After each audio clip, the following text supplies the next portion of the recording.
Whether it's physical pain or mental pain, social pain, there's different kind of pains. Yep. But what is your response to pain? Is it going to drive you? Is it going to motivate you? Or are you going to withdraw from that?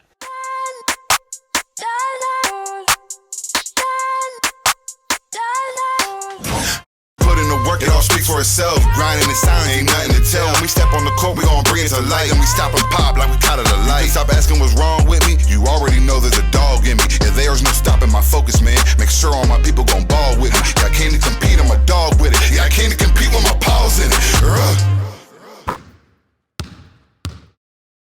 What's up, guys? Welcome back to another episode of the Compete Mentality Podcast. The Compete Mentality Podcast exists to motivate, educate, and inspire you guys to compete. Our definition of competing is doing what God is calling you to do, even when it's hard. It's your podcast host, JD, Jordan Delks. So grateful to be with you. If it's your first time, welcome to the podcast. If you're a faithful listener, so grateful for the time that we get with each other each and every week. It is my absolute pleasure to introduce our guest today, my brother, Wes Delks. Wes, thanks for joining us on the podcast today, my man. Excited to be here, JD. My favorite time of year, fall. Love it. That's right. And before I continue introducing Wes, I have a couple housekeeping announcements for you guys. Youth basketball program, 9 weeks, pre-K, K, first and second, third and fourth. If you got a child in the age range there, we have a 9-week program that will start in December. It'll go in January and February. 9-week program that is designed to grow the mind, body, and spirit of your child. Go get all the details on our website, competetrainingacademy.org. Also, adults, 21 and above. Maybe you're stuck in a rut. Maybe you have a dream you don't know what to do with. Maybe you just need more energy. Maybe you have a growth mindset and you're ready to just attack life. I have an 8-week program called Dream Season University. Mind, body, spirit practices that we're going to dive into over 8 weeks to level up. Can't wait to bring this to you. It'll be my most extensive course yet. January start. Go to competetrainingacademy.org for those details. And without further ado, I'm so excited to dive into the podcast and welcome my brother Wes. Wes is a whitetail consultant with Higgins Outdoors. Thanks for joining again, Wes. Oh yeah, excited about this opportunity. This podcast is designed to help you grow in your mindset, and we love bringing in people of all different industry to really inspire each and every person, because competing is a lifestyle. Absolutely. Doing what God is calling you to do, even when it's hard, is a lifestyle that you do very well. But I want to dive into a lighter question here first. We love talking about food here on the podcast. Okay. And if you're taking your better half, Madison, out for a date night, and this can be anywhere in the country. Okay. Where are you going and what are you ordering? Okay. Well, I'm probably going to answer your question a little bit differently than most. Okay. My work schedule is set up that I have 6 months of lots of travel, and I eat out at a lot of places.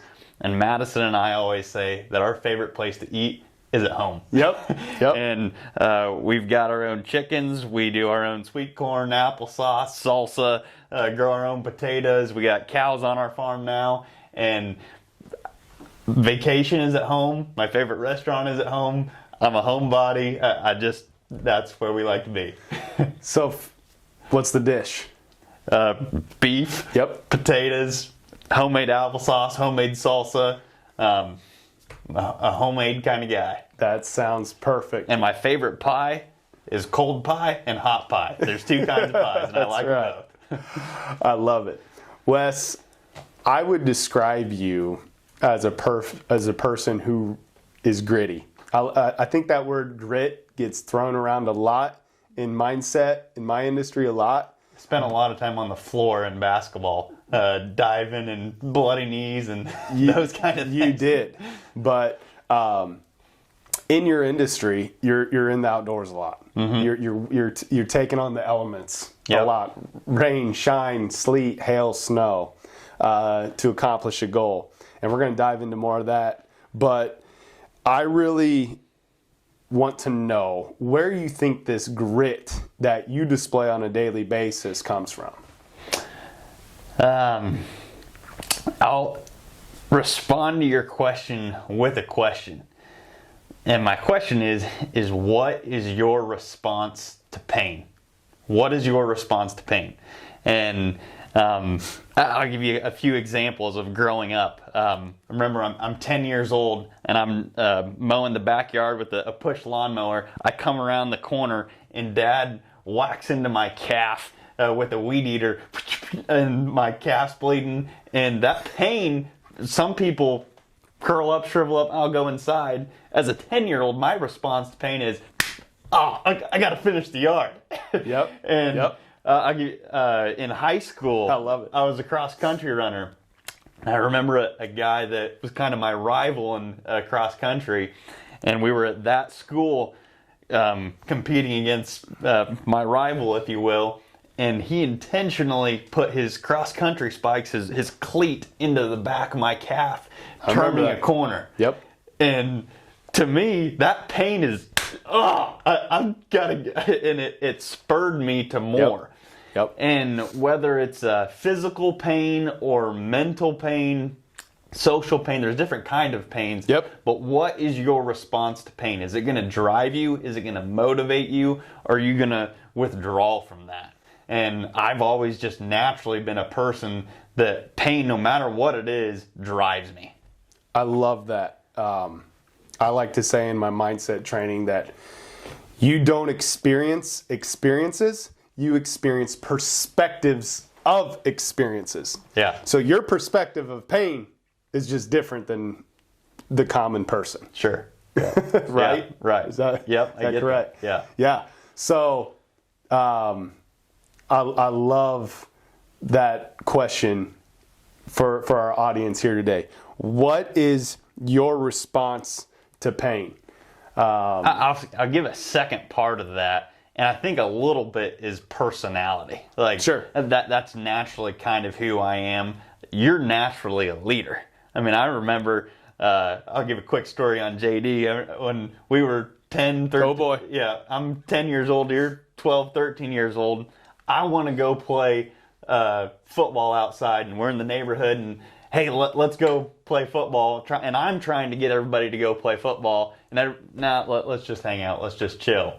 About an hour later, JD, hey, let's go play football. And there's 8 guys that stand up and they want to go play. And you're naturally gifted as a leader, where I really am not. And so I think we have certain abilities, and certain abilities can be fostered. 100%. Both of those. Absolutely. And so I call them your unique ability. The terms I would use that you're discussing is your unique ability, your passion, your unique design, how God literally handcrafted you in your mother's womb. Yep. So yes, to describe Wes Delks, you came out of our mother's womb. A gritty dude. Yeah. Like just able to take on pain. Yep. And so it's really cool to see you light up talking about that right now, because you know that's who I am. That's who I am. You know that about yourself. So if you're listening to this podcast, there's some things you know about yourself that you're good at. And this is your light to shine to people. You have to use this unique ability, this unique design, to shine your light to people. And when you do that and operate in that, that's how God uses you as a vessel for Him to work in and through you and show up and show out. Absolutely. Yep. There's some things that are in us, and then there's other things that we got to foster. Yeah, we got to develop. 100%. So so just describe, I think it's important, I introduced you as a whitetail consultant.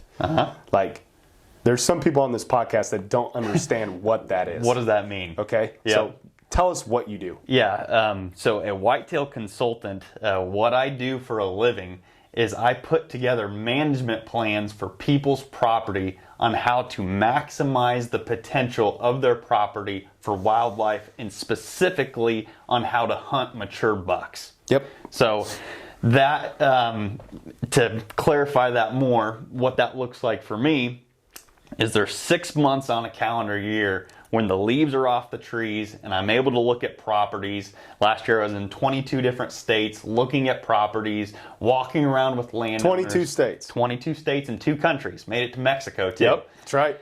And I'm looking at property. That's a story in and of itself. Yeah. And helping that landowner put together a plan on the food plots that are going to be planted, the trees that are going to be planted, the native grasses, timber stand improvement, trail camera, tree stand, blind locations, everything on how to maximize a property's potential specifically for hunting mature bucks. That's what I do. That's what you do. So what can non-deer hunters... So the deer hunters hire you. Mm-hmm. What can non-deer hunters take away from what you do in the terms of grit and mindset that we just discussed? Sure. The first thing that comes to mind is what I do and what ultimately my clients want to do is they want to develop a relationship with a specific buck and chase that deer. And oftentimes, that doesn't happen necessarily on the first hunt. It's a year-long process, sometimes a 2, 3, 4-year-long process.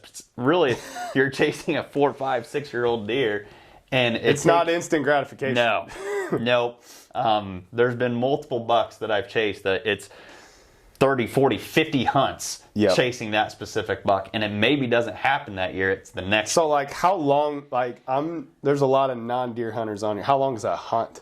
How long is a hunt? The word hunting means something different to everybody. Right. And everybody takes hunting differently. Right. Some people, it's going out on a deer drive with their buddies one time in the middle of November. Right. To me, what I enjoy about hunting is building a property, putting out trail cameras, and building a storyline with a specific animal over time. Yep. And so the hunt, the shot, is just one moment in time. Right. And to me, that's not what the hunt is about. It's not all about the shot. Right. It's about the storyline of building a relationship with the specific buck. You enjoy the process.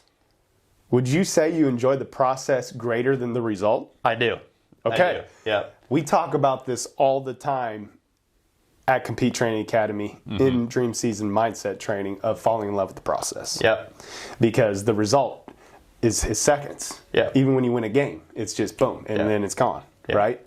But when you fall in love with the process, the results are a byproduct of the process. Can I see that shed behind your head? Absolutely. So this is a perfect example. If you're watching on YouTube, you can check it out right here. This is an antler of exactly what we're talking about, the process. And this is a buck that's at my house right now. Yep. And it's, I've watched this buck in the last 2 weeks 2 times from my bedroom with a spotting scope in an alfalfa field and just seen him do what big bucks do. And I'm chasing this big buck right now. Yep. But I'm honestly, I know, I absolutely would put an arrow in that deer, but when that day comes, Lord willing that it does, I will be somewhat disappointed that I'm not going to get to see him out there anymore. He's not going to be on my trail camera. Right. So it's a bittersweet moment when you harvest an animal of, hey, I'm not going to, that storyline's done. Right. Yeah. Right. So love the process. Absolutely. I love that point. And I will tell all of our listeners here that I am a whitetail deer hunter myself, and it has become a passion and hobby of mine. I think this is my 9th season hunting. And I want to dive into hobbies real quick in this podcast, kind of turn the corner here to the subject of hobbies. I think it's extremely important. So we just talked about unique abilities, your passions, like your light to shine. For me, right now, in my time of life, it's Compete Training Academy and Dream Season Mindset Coaching and guest speaking. And that is my light to shine. That's my passion. Yeah. For you, your passion, your unique ability, I see you using your gift, your knowledge, your unique ability, passion, design as a whitetail consultant. That is your main passion. Yep. The way God is using you. And I think it's extremely important for all of us to almost have like a 1A, 1B type hobby that is like so refreshing to you. Sure. That is 3 things. 1, it draws you near to God, first and foremost. Yep. Number 2, it draws you near to your family. And number 3, it draws you near to your friends. Yeah. So like, I want you to evaluate your life right now if you're listening. Do you have a hobby that you're passionate about, that you enjoy doing, that draws you near to God, family, and friends? Because if you do, it can be like the refresher that you need. Yeah. For me, I love people, and I love using my gift. And for me to go climb 20 feet up in a tree stand with nobody around me, and just talk to God. The scriptures say, be still and know that I am God. Yep. That's my church. Sure. That's the time I hear the whispers. Like, Yep. I just fell in love with it over the last 9 years. Yeah. I'm curious for you, Wes. Do you think that's important? And do you have a hobby like that? Absolutely. I mean, it's kind of funny. Dad always told us, do what you love and you won't work another day in your life. 100%. And you and I, you talked about 1A and 1B as far as hobbies and passions go, and we're almost kind of reverse in that my dominant passion and what I do for a living is hunting. Yep. And 1B, if you will, is exercise. Yep. Whereas you're the exact opposite. You do exercise, whether it's mental or physical, basketball training, different kind of works out. You do that for a living, and your 1B is hunting. Yeah. So we're exactly flip-flop. Cool. And so yeah, I love to swim. I love to bike. Yep. And biking for me, I like to bike because I can get on a road bike and I can cover 10, 15 miles in a morning or an evening, and I'm looking for deer while I'm doing it. So, I like to road bike. I love it. So listeners, if you don't have a hobby that you're passionate about, try something. I'll be honest, don't be afraid to try something. Like, Wes could probably tell you, like, growing up, I'd probably be the last person that you would have thought would be a deer hunter. Right. Like, I wasn't very patient. I don't like heights. Right. I'm afraid of the dark. I mean, there's just a lot of things but the more I embrace the word compete for my life, which is doing what God calls you to do even when it's hard, the more I fell in love with doing hard things. Yeah. And I think it's really important to do hard things in your life. Yeah. Like, and fall in love with doing hard things in your life because it develops this grit that you're talking about. Yeah. So let me give you 3 that's where I'm leading. examples. That's exactly where I'm going. I want to hear from you some examples. Of grit in hunting. Yes. First one that comes to mind, when I'm 18 years old, I'm climbing up a tree to deer hunt, big 160-inch 8-point deer, and I fall out of the tree, and one of the screw-in steps go into my back. And I'm at the base of the tree, put my hand on my back, it's bloody, and I'm thinking, that deer's daylighted 2 of the last 3 days. I crawl back up the tree, sit there for 3 hours, and hunt. Didn't see the deer, but I was determined to get back up, and then I went to the hospital afterwards. Oh my gosh. That's example number 1. Yep. Number 2, different buck, late season, have to cross a small creek to get to a particular stand. Yep. My boot goes through the ice. It's a small creek, only, knee deep, but my boot goes through the ice. My boot gets full of water. I mean, this is less than 32-degree day. And my gosh. I pull my boot back on, climb up the tree, and to this day, I've lost 4 toenails on that foot. My wife doesn't even want to look at my feet. They're ugly. They look like a Neanderthals. But I climbed back up in that tree and sat there with the foot just freezing. But I loved every minute of it. Yep. Summer scouting. When I'm going through bean fields, I think of an example in Jasper County, Illinois, a year or 2 ago. Had this beautiful 150-inch 10-pointer with kickers off his G2s. And I'm filming this buck, and he's getting closer and closer with a bachelor group with younger bucks with him, and I didn't expect them to get as close as they did. And I'm belly on the ground in between two soybean rows, filming deer, and I have this swarm of biting gnats, like just big, nasty flies that are on my back, chomping at, putting welts and stuff at my back, and I'm filming this deer, and he's kind of looking around, and I am not going to move. I'm not going to swat a fly. Perseverance through the process, no matter what it takes. If it takes 50 hunts, if pain's involved, sign me up. I want to go to the very end. Well, those are some pretty epic stories of grit and how grit is just like in your DNA, and that's the gift like God's given you to push through and continue to push through. Embrace the pain. Embrace the pain. I'm even reminded in scriptures in James that you're literally supposed to find joy in trials. Yep. So I'm curious, like, do you find joy in it? Do I find joy in Is it like trials? natural for you to find joy in that pain? Like, is it fun? Is it fun? I do embrace the grind. So, like, yeah. When something's tough, and I don't really want to say I enjoy pain, but I do enjoy a challenge. Sure. I mean, if something's hard, I'm not the kind of deer hunter that wants to go out to Kansas and shoot a buck over a bait pile with a muzzleloader from 300 yards away. That to me is not a challenge. Right. Like, I embrace the grind. I embrace the process of something being difficult. And it wouldn't be fun to me. I wouldn't love the process if it wasn't a challenge. And I love those words, back to those words in James again, that like when you do find joy in difficult things like you just said, it produces patience. It produces endurance. It produces character, hope, love. Right. Think about those things, listeners.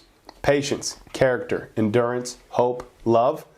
Do you have those in your life? You can gain those 5 things by going through hard things. And I can attest, I really got into hunting 9 seasons ago. Big reason was to draw near to my brother and connect on a common denominator.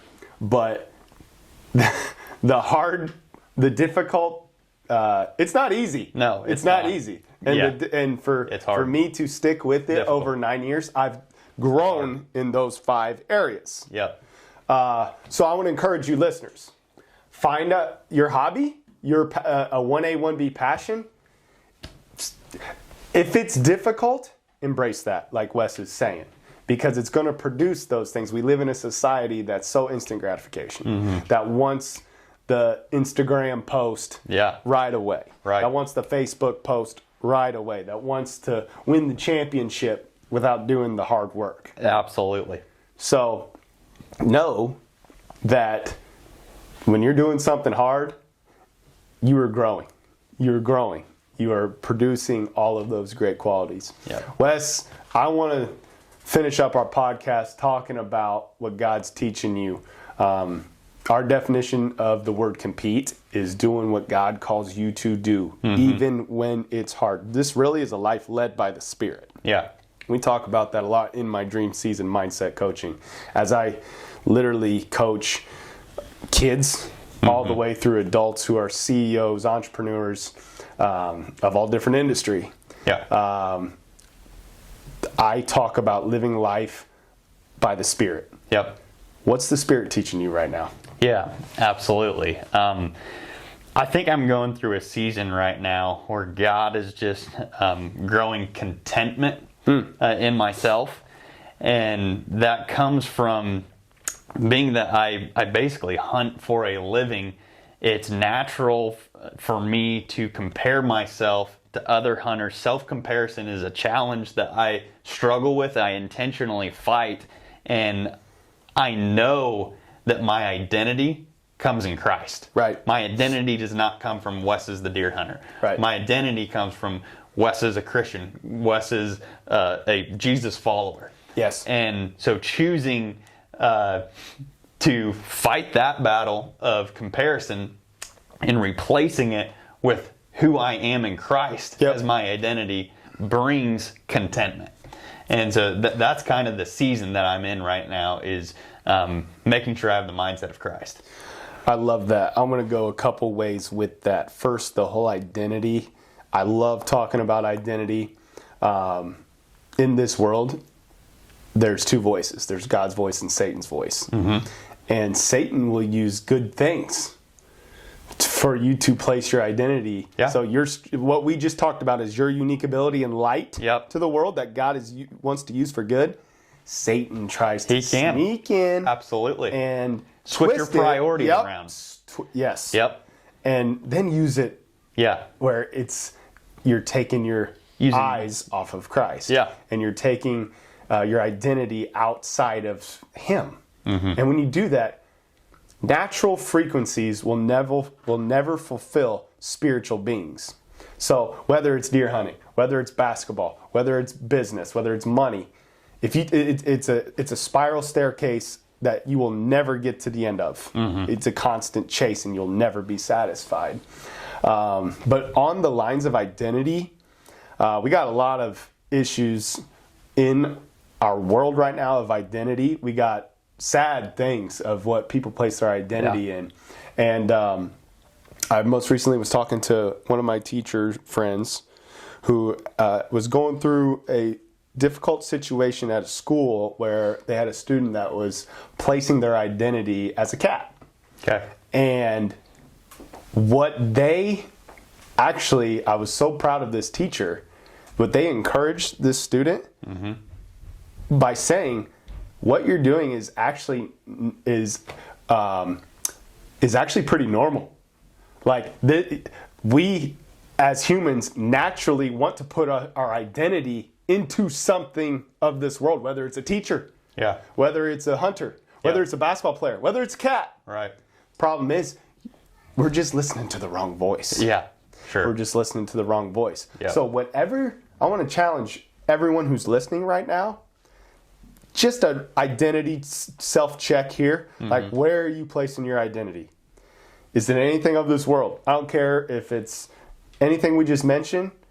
If it's not in Christ, it'll never satisfy. That's right. Absolutely. It'll never satisfy you. Amen. Wes, I can imagine the whole contentment. I want to talk about that real quick. The age of social media that we're in can be a very difficult thing in your line of work. Obviously, the bigger the buck, the better. Sure. So like, he killed a bigger buck, right, or whatever. Yeah. Just talk about your view on social media to our audience. I mean, if I could delete social media today, I absolutely would. I believe it's toxic. However, with that being said, I understand people are going to have it. People are going to use it. You and I both use it for our businesses. So it's particularly a challenge for younger people to navigate. Sure. I think. And so it comes with a level of self-discipline and self-control that you have to have as you're navigating social media platforms. Mm-hmm. Be intentional with checks as far as I'm only going to spend a certain amount of time per day. Yep. You and I both fast social media for certain lengths of time. I mean, I'll go a month and, hey, I'm just not going to look at it. So being intentional about having discipline on how much you use it, I guess, would be my 2 cents.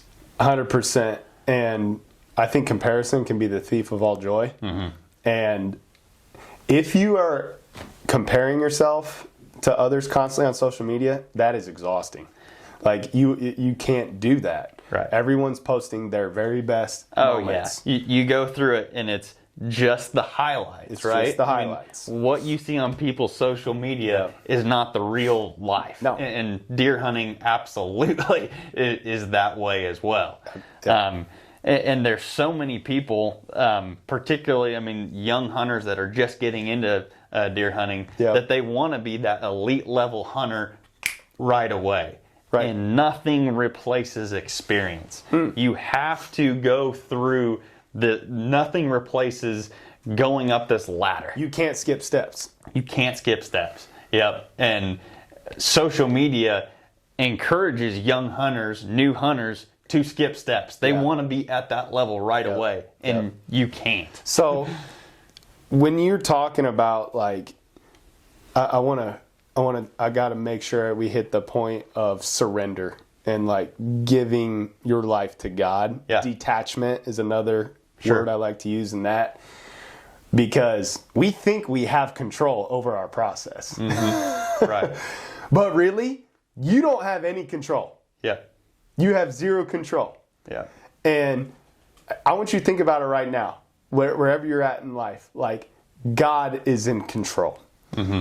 And when you start trying to control things, you are limited to your abilities and to your knowledge. Yep. But when you surrender and you detach from it and you literally give it back, give it over to God, that's when you can have limitless potential in Christ.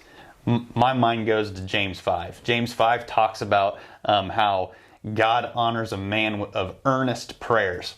And if your prayer life looks like saying a 30-second prayer, hitting 2 or 3 needs at dinner time, is that earnest prayer?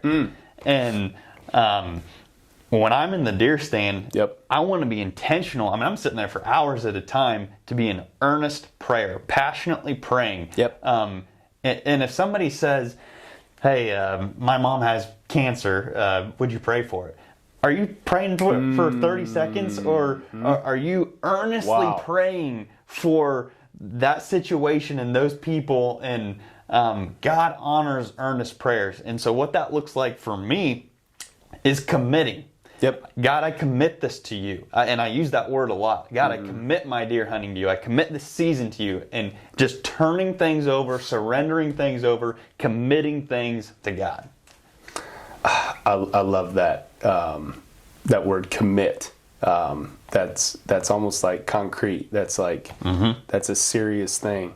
Man, I'm convicted of my prayer life, of you just even talking about that out loud, and how we really should be constantly rejoice always, pray continually, give thanks in all circumstances. 1 Thessalonians. So if you want to be committed to earnest prayer, rejoice always. Like, constantly be rejoicing. Being grateful, right? Pray continually. Like, constant conversation with God about everything. You can talk to Him like you're talking to a friend. That's what He wants. He wants you to lean into Him. Then give thanks in all circumstances. Like, literally everything that comes your way.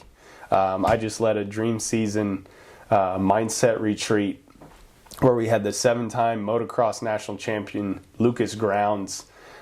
He told his testimony. He wheeled himself up in a wheelchair, and he told his testimony. And in that wheelchair, he looked at all of us 30 adults in the room and said, I've never had a bad day. Love it. Wow. I've never had a bad day. What perspective. Like, he is grateful in all circumstances. So amazing. If you're struggling right now in wherever you're at, you're not getting the results yet in business. You're not hitting shots on the court. In Wes's case, you're hunting that big buck and you're not catching up with him. Be grateful. God is literally working in and through everything. He's trying to speak to you right now. He's speaking. He's always speaking to you. His voice is always on 10. The problem is we got a bunch of other voices that are on 10 that we got to quiet down. So I want to close this podcast with a few questions for our listeners. And it's been an honor and a pleasure today, Wes. I really appreciate you coming on the podcast. But I want to leave everyone with a challenge. One, do you have a hobby that draws you near to Jesus, family, friends, that is a little difficult, that's going to push you to develop those qualities that we talked about in James: perseverance, patience, hope, love, and your faith? How's your prayer life? How's your prayer life? Are you rejoicing always, praying continually, giving thanks in all circumstances? I would even like to add real quick Mark 11:24, that you're supposed to pray as if it's already done. Like, that's the faith that you gotta pray with. A lot of times we ask God as a genie, but really, like, I prayed with a girl last night. Shout out Lauren, my girl. She's a mindset client. She has knee surgery coming up, and we just started praising God that it was healed. Wow. So like that is the type. Yeah. What's your prayer life look like? That's my challenge to you. What does your prayer life look like? Are you praying in those ways? And then I want to challenge you on your grit.